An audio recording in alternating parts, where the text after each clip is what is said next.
మరో breaking news చూస్తున్నాం. సహాయక చర్యలకు ఆటంకమనే తాను ఫీల్డ్లోకి రాలేదని అన్నారు డిప్యూటీ సీఎం పవన్ కళ్యాణ్. రాష్ట్ర విపత్తు నిర్వహణ కమిషనర్ కార్యాలయానికి వెళ్లిన ఆయన వరద ప్రభావిత ప్రాంతాల పరిస్థితిని అడిగి తెలుసుకున్నారు.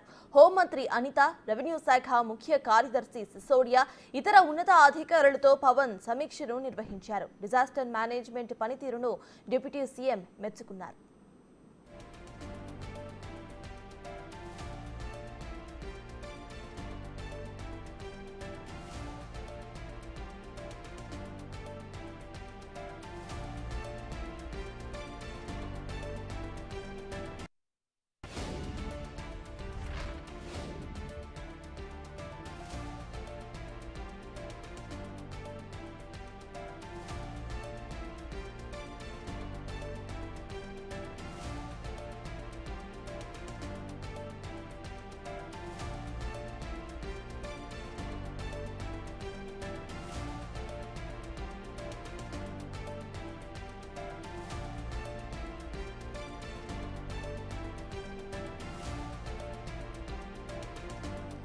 బ్రేకింగ్ న్యూస్ చూస్తున్నాము. అటు పవన్ గనక గ్రౌండ్ కి వెళ్తే అటు పవన్ తో పాటు అభిమానులు ఎక్కువ సంఖ్యలో వస్తారంటూ కూడా ఆయన రాలేదంటూ ఆయన కమెంట్ చేశారు. ఇటు AP deputy CM Pawan Kalyan అమరావతికి చేరుకున్నారు. ఇవాళ సీఎం చంద్రబాబుతో ఆయన భేటీ కాబోతున్నారు.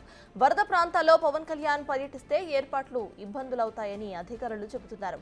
పవన్ అభిమానులని కంట్రోల్ చేయటం సాధ్యం కాదని అధికారులు అంటున్నారు. ఇవాళ ఆయన వరదపై క్యాంపు కార్యాలయంలోనే సమీక్ష చేయబోతున్నారు.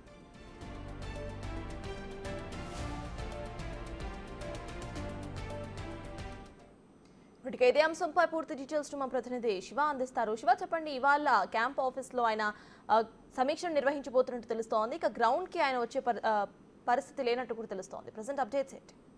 మొత్తమే చూసుకుంటే జనసేన అధినేత ఉప ముఖ్యమంత్రి పవన్ కళ్యాణ్ దాదాపుగా 3 రోజులుగా వర్షం కురుస్తున్న నేపథ్యంలో ప్రస్తుతం అయితే ఆయన బయటకు వెళ్లిపోయిన పరిస్థితి కనిపించింది. అంటే వేరే హైదరాబాద్ లో ఉన్నట్టు తెలిసింది.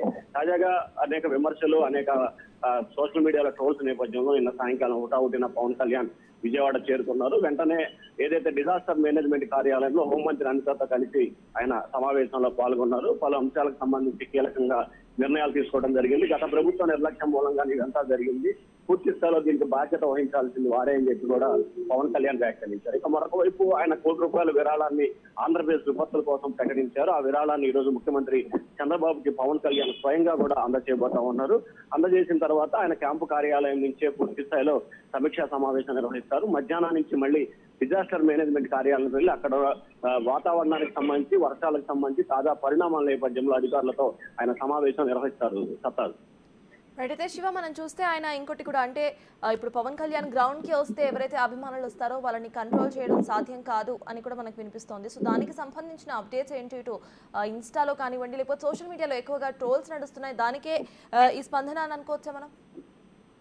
అంటే ఖచ్చితంగా వాస్తవానికి పవన్ కళ్యాణ్ ప్రజల్లోకి వస్తే ఖచ్చితంగా సహాయ చర్యల విషయంలో కానీ, లేకపోతే మిగిలిన విషయాలకు సంబంధించి కానీ ఇబ్బంది కూడా వేస్తున్న పరిస్థితి కనిపిస్తుంది. ఎందుకంటే అభిమానుల కోలాహలం, అభిమానుల తాకిడి వల్ల ఆయన పూర్తి స్థాయిలో అక్కడ జరగాల్సిన సహాయ చర్యలు పూర్తి స్థాయిలో అంతరాయం ఏర్పడుతుంది. సో ఈ నేపథ్యంలోనే అధికారుల సూచన మేరకే తాను రాలేదనేది పవన్ కళ్యాణ్ చెప్తున్న మాటగా కనిపిస్తోంది. వాస్తవానికి కూడా అదే పరిస్థితి అయితే ప్రస్తుతం కొనసాగుతుంది. సో ఈ నేపథ్యంలోనే ఇటు పవన్ కళ్యాణ్ కి సంబంధించి కూడా క్షేత్రస్థాయిలో వెళితే ఇబ్బంది అవుతుందని చెప్పి కూడా భావించారు.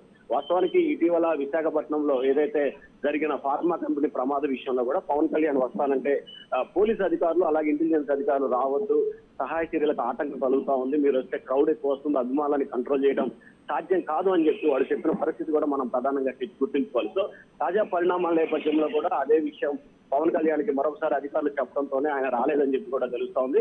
మరొక వైపు ఏదైతే జనసేనకి సంబంధించి జరుగుతున్న అసత్య ప్రచారానికి సంబంధించి కూడా పూర్తి స్థాయిలో పవన్ కళ్యాణ్ ఖండించే ప్రయత్నం చేశారు. ఎందుకంటే అధికారులకు సంబంధించి రావద్దంటే మాత్రమే తాను రాలేదు కానీ ఎక్కడా కూడా తనకేమీ ఇబ్బంది కానీ లేకపోతే మరొక రకమైన ఇష్యూస్ ఏమి లేవు అని చెప్పి ఆయన అయితే క్లారిటీగా చెప్పిన పరిస్థితి కనిపిస్తుంది.